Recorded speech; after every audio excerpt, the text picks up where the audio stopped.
বাংলাদেশের সরকারি কর্মচারীরা প্রতি মাসে যে বেতন পান তা দিয়ে কি সত্যি সম্মানজনক জীবনযাপন সম্ভব?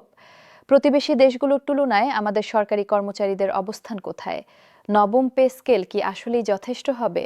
আজকের এই বিশেষ প্রতিবেদনে আমরা তুলে ধরব আন্তর্জাতিক প্রেক্ষাপটে বাংলাদেশের সরকারি বেতন কাঠামোর বাস্তব চিত্র। ঢাকা বিশ্ববিদ্যালয়ের অর্থনীতি বিভাগের একদল গবেষক সম্প্রতি একটি তুলনামূলক সমীক্ষা প্রকাশ করেছেন। এই সমীক্ষায় দক্ষিণ এশিয়ার 7টি দেশের সরকারি কর্মচারীদের বেতন কাঠামো বিশ্লেষণ করা হয়েছে। ফলাফল চমকপ্রদ এবং একই সঙ্গে উদ্বেগজনক। গবেষণায় দেখা গেছে ভারতে একজন প্রবেশ পর্যায়ের সরকারি কর্মচারী মাসিক বেতন পান প্রায় 18,000 ভারতীয় রুপি, যা বাংলাদেশি টাকায় প্রায় 26,000 টাকার সমান। পাকিস্তানে এই পরিমাণ প্রায় 25,000 পাকিস্তানি রুপি বা বাংলাদেশি 7,000 টাকার সমতুল্য। শ্রীলঙ্কায় প্রায় 33,000 শ্রীলঙ্কান রুপি অর্থাৎ বাংলাদেশি 10,000 টাকার কাছাকাছি। নেপালে প্রায় 20,000 নেপালি রুপি, যা বাংলাদেশি 18,000 টাকার সমান। অন্যদিকে বাংলাদেশে বর্তমানে একজন নতুন সরকারি কর্মচারীর মূল বেতন শুরু হয় মাত্র 8,500 টাকা থেকে, যদিও বিভিন্ন ভাতা যোগ করলে মোট বেতন দাঁড়ায় 15 থেকে 18,000 টাকা। কিন্তু সমস্যা হলো ভারত বা অন্যান্য দেশের ক্ষেত্রেও তো ভাতা রয়েছে, তাই শুধু মূল বেতনের তুলনা করলে বাংলাদেশ অনেক পিছিয়ে। তবে বেতনের পরিমাণই একমাত্র বিবেচ্য বিষয় নয়, বেতন দিয়ে কতটুকু ক্রয় ক্ষমতা পাওয়া যায় সেটাই আসল মাপকাঠি। এখানেই আসে ক্রয় ক্ষমতা সমতা বা পারচেজিং পাওয়ার প্যারিটির হিসাব। আন্তর্জাতিক মুদ্রা তহবিলের সাম্প্রতিক তথ্য অনুযায়ী বাংলাদেশে একজন সরকারি কর্মচারীর মাসিক 18,000 টাকা দিয়ে যে পরিমাণ নিত্যপণ্য কেনা যায়, ভারতে সেই একই পরিমাণ পণ্য কিনতে খরচ হয় প্রায় 22,000 রুপি। অর্থাৎ ক্রয় ক্ষমতার বিচারে বাংলাদেশি কর্মচারীরা কিছুটা এগিয়ে আছেন ভারতীয় সমকক্ষদের তুলনায়, কিন্তু শ্রীলঙ্কা বা মালদ্বীপের তুলনায় পিছিয়ে। ঢাকা বিশ্ববিদ্যালয়ের অর্থনীতির অধ্যাপক ডক্টর রহমান বলেন, শুধু বেতনের অঙ্ক দেখলে পুরো চিত্র পাওয়া যায় না। আমাদের দেখতে হবে সেই বেতন দিয়ে একজন কর্মচারী তার পরিবার নিয়ে কতটা ভালো থাকতে পারেন। রাজধানীতে বাসা ভাড়া, সন্তানের পড়াশোনা, চিকিৎসা, যাতায়াত এসব খরচ মেটানোর পর তার হাতে কিছু থাকে কিনা সেটাই আসল প্রশ্ন। তিনি আরও বলেন, দক্ষিণ এশিয়ার দেশগুলোর মধ্যে বাংলাদেশের জীবনযাত্রার ব্যয় বৃদ্ধির হার সবচেয়ে বেশি। গত 5 বছরে মূল্যস্ফীতি গড়েছিল 7 থেকে 8%, কিন্তু সরকারি বেতন বাড়েনি মাত্র একবারও। এর মানে হলো প্রকৃত অর্থে কর্মচারীদের আয় কমেছে প্রায় 40%। বিশ্বব্যাংকের একটি সাম্প্রতিক প্রতিবেদনে উল্লেখ করা হয়েছে, দক্ষিণ এশিয়ার দেশগুলোর মধ্যে সরকারি কর্মচারীদের বেতন পর্যালোচনার ক্ষেত্রে বাংলাদেশ সবচেয়ে ধীর গতির।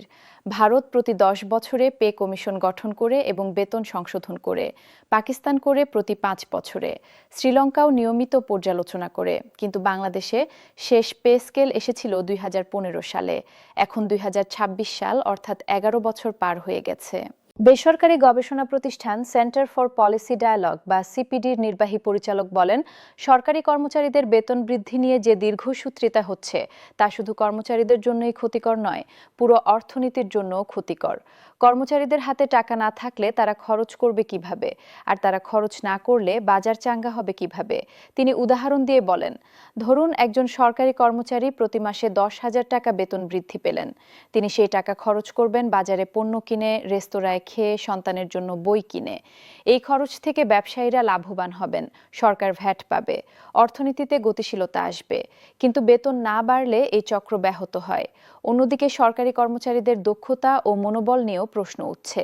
ট্রান্সপারেন্সি ইন্টারন্যাশনাল বাংলাদেশের একটি সমীক্ষায় দেখা গেছে, কম বেতনের কারণে অনেক মেধাবী তরুণ সরকারি চাকরিতে আগ্রহ হারাচ্ছেন।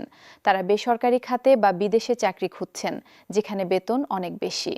একজন সরকারি বিশ্ববিদ্যালয়ের তরুণ শিক্ষক বলেন, আমার ব্যাচের বন্ধুরা যারা বেসরকারি কোম্পানিতে চাকরি করছে তারা মাসে 50 থেকে 20 লাখ টাকা বেতন পায়, আর আমি সরকারি চাকরিতে পাই মাত্র 25,000 টাকা। এই বিশাল ব্যবধান দেখে মনে হয় ভুল সিদ্ধান্ত নিয়েছি কিনা। যদিও আমি দেশের সেবা করতে চাই, কিন্তু পরিবার নিয়ে বেঁচে থাকাটাও তো জরুরি। মেধাবীদের সরকারি চাকরি থেকে দূরে সরে যাওয়ার এই প্রবণতা দীর্ঘমেয়াদে দেশের প্রশাসনিক দক্ষতা কমিয়ে দেবে বলে বিশেষজ্ঞরা মনে করছেন। যদি সেরা মেধাবীরা সরকারি চাকরিতে না আসেন, তাহলে প্রশাসনের মান কমবে, আর প্রশাসনের মান কমলে সেবার মান কমবে। শেষ পর্যন্ত ক্ষতিগ্রস্ত হবে সাধারণ জনগণ। এদিকে আন্তর্জাতিক শ্রম সংস্থার মতে একটি দেশের অর্থনৈতিক উন্নয়নের সঙ্গে সঙ্গে সরকারি কর্মচারীদের বেতনও বাড়ানো উচিত। বাংলাদেশের জিডিপি গত 10 বছরে দ্বিগুণ হয়েছে। মাথাপিছু আয় বেড়েছে, কিন্তু সরকারি কর্মচারীদের বেতন সেই অনুপাতে বাড়েনি। সিঙ্গাপুর ন্যাশনাল ইউনিভার্সিটির পাবলিক পলিসি বিশেষজ্ঞ প্রফেসর লি বলেন, এশিয়ার যেসব দেশ দ্রুত উন্নতি করেছে তারা সবাই তাদের সরকারি কর্মচারীদের প্রতিযোগিতামূলক বেতন দিয়েছে। সিঙ্গাপুর, মালয়েশিয়া, থাইল্যান্ড এসব দেশে সরকারি চাকরি এখনও অত্যন্ত সম্মানজনক এবং লোভনীয়, কারণ সেখানে বেতন ভালো। বাংলাদেশ যদি এই পথে না যায় তাহলে প্রশাসনিক দুর্বলতা তার উন্নয়নের পথে বড় বাধা হবে। তবে সরকারের পক্ষ থেকে বলা হচ্ছে, বেতন বৃদ্ধি একটি জটিল বিষয়। এর সঙ্গে জড়িত রয়েছে রাজস্ব আয়, বাজেট ঘাটতি, ঋণের বোঝা এবং সামগ্রিক অর্থনৈতিক স্থিতিশীলতা। সবকিছু বিবেচনা করে একটি ভারসাম্যপূর্ণ সিদ্ধান্ত নিতে হয়। অর্থ মন্ত্রণালয়ের একজন ঊর্ধ্বতন কর্মকর্তা জানান, সরকার চায় কর্মচারীদের ভালো বেতন দিতে, কিন্তু বাস্তবতা হলো সরকারের আয়ের বড় একটি অংশ এখনই চলে যায় বেতন ভাতা খাতে। যদি বেতন আরও বাড়ানো হয় তাহলে উন্নয়ন কাজের জন্য টাকা কোথায় পাওয়া যাবে? রাস্তাঘাট, হাসপাতাল, স্কুল এসবের জন্য তো অর্থ দরকার। এই যুক্তির বিপরীতে অর্থনীতিবিদরা বলছেন, উন্নয়ন প্রকল্পে যে পরিমাণ অর্থ অপচয় হয়, দুর্নীতি হয়, সেই অর্থ যদি বাঁচানো যেত তাহলে কর্মচারীদের বেতন বৃদ্ধি করতে কোনো সমস্যা হতো না। সমস্যা অর্থের অভাব নয়, সমস্যা হলো অগ্রাধিকার নির্ধারণ এবং সুশাসন। আন্তর্জাতিক তুলনা থেকে আরেকটি বিষয় স্পষ্ট, বাংলাদেশের সরকারি চাকরির নিরাপত্তা এবং পেনশন সুবিধা এখনও অন্যান্য দেশের তুলনায় ভালো।